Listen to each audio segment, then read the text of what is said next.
Deuxième partie du bocal local, on va parler de cinéma avec Margot Charon. Bonsoir Margot. Bonsoir Fabien. Comédienne et cinéma parce que on pourra vous voir ce dimanche sur France 2 dans un film qui s'intitule La Vénus au miroir, réalisé par Jean-Pierre Larcher avec Michel Bouquet. Oui. On en parle avec vous dans un instant. Il y a plein de projets en plus pour vous, Margot. On aura l'occasion évidemment d'en discuter. Je vous présente Emmanuel Chevreul, le chroniqueur cinéma que le monde entier nous envie. Ça va, Emmanuel? Bien sûr, Julien Sénéchal, que le monde entier envie. C'est ça, voilà, le monde entier. Le monde entier. Manu, vous avez décidé de nous parler de cinéma, évidemment. On va parler de Star Wars, mais pas que. Vous avez décidé de commencer par quoi? Alors, je vais juste faire un regret et une déception, histoire comme ça. La déception, c'est le dernier épisode de Hunger Games, qui est le dernier d'ailleurs, qui est le moins bon. Voilà, et qui perd toutes les mauvaises choses. Bon, bah ça me rassure, il n'y a pas que moi. Non, où effectivement, je trouve que l'aspect effectivement médiatico-politique du bouquin qui était intéressant est complètement gommé, ce qui était moins le cas dans les autres, pour passer sur un aspect plus, sur la partie action, mais qui du coup est intéressante, mais qui fait qu'on a une fin qui tombe complètement en queue de poisson et on se demande vraiment ce qu'on a regardé pendant 2 heures. Ouais. C'est un peu dommage parce qu'il y avait vraiment matière à, et là c'est pas le cas. Quand j'ai vu la bande-annonce, moi je me suis dit on a tout vu dans la bande-annonce. Oui, j'ai pas vu la bande-annonce, donc du coup j'ai vu le film. C'est ça les différences de budget. Et puis donc ça c'était la déception. Le regret c'est qu'un film qui est resté à l'affiche trop peu de temps, qui s'appelle Le Fils de Saul, qui repasse quand même par exemple à ma mère la semaine prochaine, qui est un film terrifiant et en même temps assez magnifique sur les camps de concentration.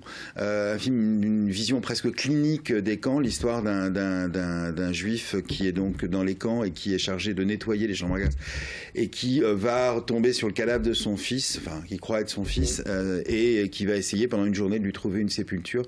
C'est absolument terrifiant, angoissant et en même temps énorme quoi dans la manière dont c'est un film qui ne peut pas laisser indifférent. Et le regret que j'ai, c'est que le film n'est pas resté très longtemps, a été très peu vu. Il faut mettre Jennifer Lawrence dans ce genre de film. Oui, voilà, mais je suis pas sûr qu'elle aurait tellement sa place. C'est que voilà, bon, on peut essayer. C'est assez effrayant et voilà. Si vous avez l'occasion, le film est vraiment, c'est un truc incroyable. Quoi. Le Fils de Saul. C'est à la limite pour moi au niveau de Nuit et brouillard à l'époque de René. Ah bah, on va en parler puisque Nuit et brouillard, il y a une résonance. Voilà, ça c'était pour le truc. Bon, pour dire que je n'avais pas eu le temps d'en parler, je n'étais pas revenu depuis que j'ai revu le James Bond, qui est quand même un bon James Bond. Voilà, je le dis. Pas mal. Si on n'a pas eu le temps de le voir, par contre là, ça vaut le coup de le voir. Et au ciné. Et au ciné, tant qu'à faire. Et puis surtout, parler des sorties de la semaine prochaine, et notamment de 1+1 ou 1+1, je ne sais plus dans quel ordre, je crois que c'est 1+1. Le film de Claude Lelouch, dont on annonce que c'est un bon Lelouch. Alors c'est clairement et ouvertement un remake d'un film de Lelouch qui s'appelait Un homme qui me plaît, avec Belmondo et Annie Girardot, qui date des débuts des années 70. Et donc, c'est l'histoire, c'est à nouveau, bon, un homme, une femme, hein, c'est du Lelouch. Oui. L'homme, c'est Jean Dujardin. La femme, c'est Elsa Zilberstein. Ça se passe en Inde. Ça c'est par contre nouveau chez Lelouch. Il y a Christophe Lambert aussi qui joue un ambassadeur, dont la femme est jouée par Elsa Zilberstein. Dujardin est un aventurier qui débarque en Inde. Il est aussi, enfin, aventurier, il est surtout écrivain de musique de film, et un type un peu, voilà, aventurier. Et donc, il débarque en Inde et il va y avoir cette histoire mais pas une histoire d'amour classique, c'est-à-dire une histoire à la Lelouch. Voilà, alors il y a évidemment les gens qui détestent Lelouch, donc qui vont forcément détester le film. Et puis il y a les gens qui aiment beaucoup Lelouch, ce qui est plutôt mon cas, j'assume. Qu'est-ce qui vous plaît dans Lelouch, vous ? Moi, j'aime ces rapports qu'il a, enfin ces rapports de personnages, ces histoires d'amour, ces choses qui sont jamais très simples et en même temps qui sont toujours très justes.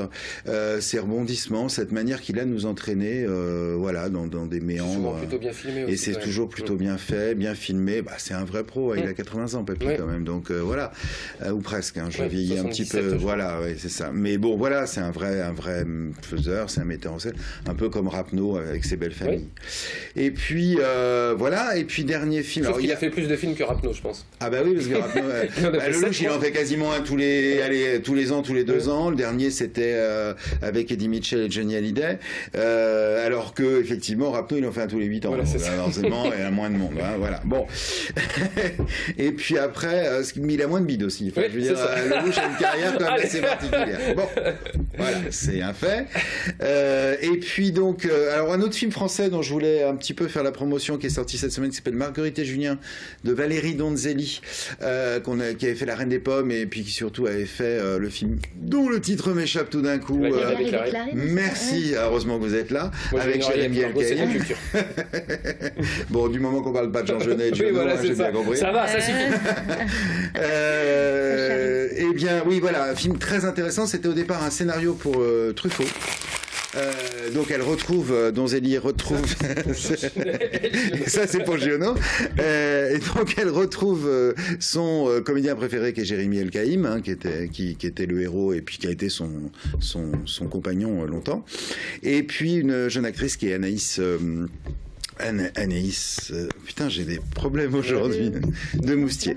Anaïs de Moustier, donc est une jeune actrice qu'on commence quand même, qu'on commence à bien voir maintenant. Et donc c'est un couple, alors c'est un film qui se passe sur plusieurs époques. C'est une histoire d'amour entre un frère et une sœur, mais vu sur plusieurs époques. C'était donc, je le disais au départ, un scénario pour Truffaut.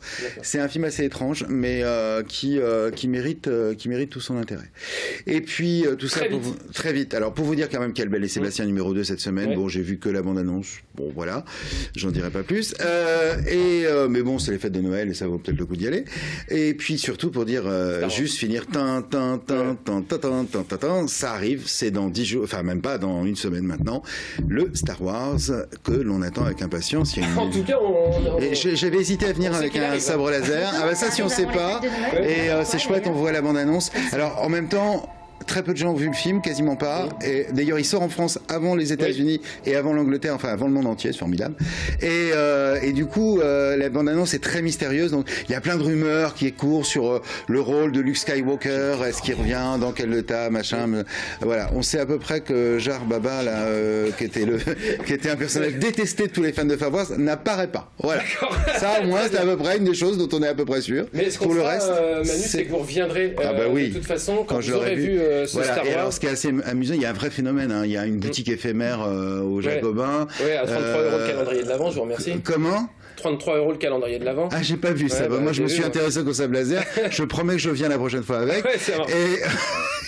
Et donc, il y a maintenant, et vraiment, il y a toute une pub aussi pour réserver vos places. Oui. Bah voilà. Et il y aura des séances en VO intéressantes. Ah, ça oui, c'est j'ai bien. regardé au moins au pâté, il y aura au moins une séance par jour en VO. Voilà. Merci beaucoup, Emmanuel. Je vais vous libérer parce que vous avez d'autres obligations dès maintenant. Je vous remercie beaucoup d'être venu. En Mais tout cas, c'était un plaisir. et vous revenez quand vous voulez. Avec grand plaisir.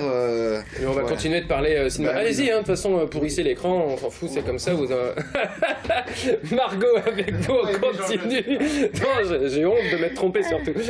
Margot, on continue de parler de cinéma avec vous, tout simplement parce que vous serez, je vais pas dire aux côtés de Michel Bouquet, mais vous avez tourné dans le même film que Michel Bouquet qui s'appelle La Vénus au miroir, diffusion ce dimanche 13 décembre sur France 2 à 1h du matin. Voilà, pour les couches tard. Voilà, pour les couches tard, mais peu importe. Ouais. La Vénus au miroir, une toile de Diego Velázquez. Du coup, là, c'est Artemisia Gentileschi aussi. Enfin, il y a plein de peintres qui ont peint la Vénus au miroir. Et là, c'est vraiment la Vénus d'Artemisia Gentileschi. Celle que vous jouez, c'est une peintre que vous allez interpréter. Peut-être une des premières peintres, finalement, à avoir été... comment dire, respectée, on va dire, dans le monde de l'art à cette époque ? Respectée et non respectée, c'est-à-dire qu'elle a une histoire un peu particulière et ça a été une des premières femmes peintres à faire un autoportrait, à se mettre elle-même dans un tableau, et surtout, elle a été très controversée parce qu'elle a eu un parcours vis-à-vis des hommes très compliqué parce qu'elle avait du talent, mais en même temps, elle n'était pas reconnue. Elle a eu... voilà, elle a été violée aussi. Elle a été violée et après, elle a essayé de reprendre un peu sa place, mais ça a été très, très compliqué parce qu'une femme à cette époque n'était pas la bienvenue avec le talent qu'elle avait en plus. Inspiration de Caravage, me semble-t-il, pour elle, dans son style de peinture, si j'ai bien lu. Ouais. Vous jouez donc ce personnage, Margot, dans La Vénus au miroir, où Michel Bouquet, on le suit à travers Venise et ses différents grands peintres. Oui, alors en fait, c'est le troisième film que Jean-Pierre Larcher fait avec Michel Bouquet. Et là, c'est Michel Bouquet qui a initié en fait le film suite à La Vénus à la fourrure. Enfin voilà, ils étaient dans des conversations avec Jean-Pierre. documentaire et ils ont parce que Michel Bouquet est fan de peinture et donc ils sont partis sur cette Vénus au miroir. Ouais. Et donc là ils le suivent à Venise dans les musées, auprès des tableaux, des monuments. C'est tout des interviews autour de la beauté, de la cruauté, de la maternité. Enfin, il y a beaucoup de sujets qui sont abordés, dont la première interview aussi sur le métier d'acteur, sur l'incarnation, qui est reliée à la chrétienté, mais pas dans le sens religieux, mais dans le sens du don d'être au service. C'est un questionnement d'ailleurs pour Bouquet, la chrétienté dans la bande-annonce d'ailleurs qu'on peut voir sur Internet actuellement. Il en parle beaucoup, d'ailleurs au tout début de l'interview, me semble-t-il. C'est quelque chose qu'il a un peu constamment mené pendant sa carrière. Oui, et puis il a puisé dans les tableaux aussi beaucoup de caractères humains pour créer ses personnages. Et c'est vrai que là, il fait des interprétations de certains tableaux, il a sa vision et avec son regard enfantin où il parle de tel tableau, tel tableau. C'est incroyable. Il a dans l'œil quelque chose d'incroyable. Et puis dans tout ce qu'il dit, c'est vrai que c'est assez... il a 90 ans. Pas loin de 90 ans. Et il fait encore vraiment vert, je trouve, quand on le voit comme ça.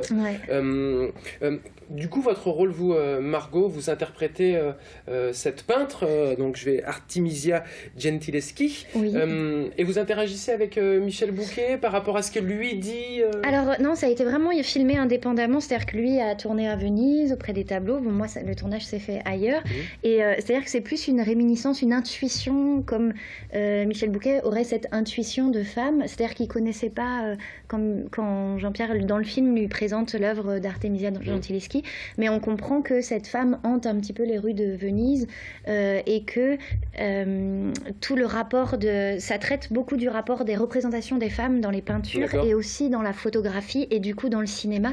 Il y a vraiment un angle, une mise en abîme du regard sur le corps de la femme, du regard de l'homme, du photographe, du cinéaste, à tous les degrés de la femme qui est devenue l'objet, la représentation qui a été faite des femmes à travers l'histoire et la peinture. Donc si je comprends bien, Michel Bouquet joue Michel Bouquet et vous avez vraiment un rôle, je veux dire, à part entière. Mais oui, alors après, j'interprète pas vraiment Artemisia Gentileschi puisque, en fait, au tout départ, il y a le costume d'époque et ensuite, elle, comme si elle revenait aujourd'hui pour venger son histoire et retrouver sa peinture dans la Venise en flammes, pour rétablir quelque chose de son image et de retrouver sa Vénus, pour moi, c'est vrai que le film m'a beaucoup parlé aussi dans le rapport même de mon métier, par exemple en tant que comédienne, le rapport de désir.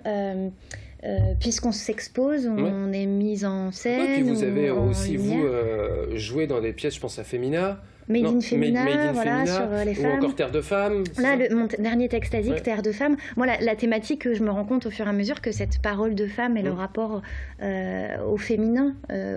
Et maintenant, j'en comprends aussi d'autres choses. C'est-à-dire, dans le texte asique, Terre de Femmes, c'est vraiment sur le féminin, mais c'est pas féministe. Et là, ce film-là, il est aussi dans...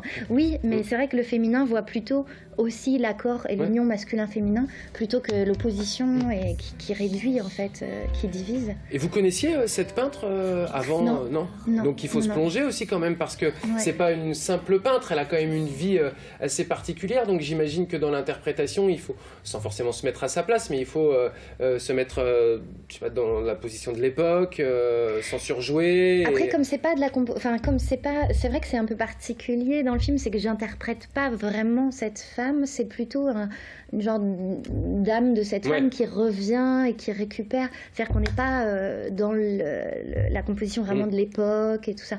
C'est plutôt quelque chose qui... C'est assez onirique en fait.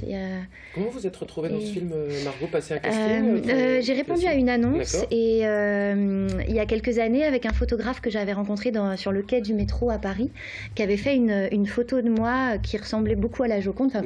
Quand je la montrais, après on me disait qu'il y avait quelque chose de la Joconde, donc j'ai envoyé cette photo parce qu'il cherchait une femme qui pouvait s'approcher des modèles de peinture Renaissance, tout ça.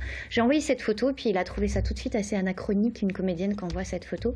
On s'est rencontrés, on a échangé sur nos travaux, et puis le rapport et le questionnement que j'ai sur cette représentation du corps de la femme, et puis ça s'est fait tout de suite. Il m'a dit, c'est toi... que je cherchais.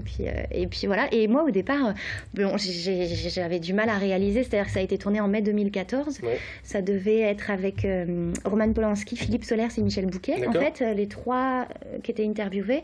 Et puis finalement, il n'y a que Michel Bouquet. Enfin voilà, l'interview. Oui, parce qu'après, il a recentré en fait. C'est pareil, parce que moi, quand j'ai filmé, quand on a tourné, c'était pas aussi clair que c'était Artemisia Gentileschi. Enfin, il y a eu beaucoup d'étapes en fait. Voilà. Chouette expérience.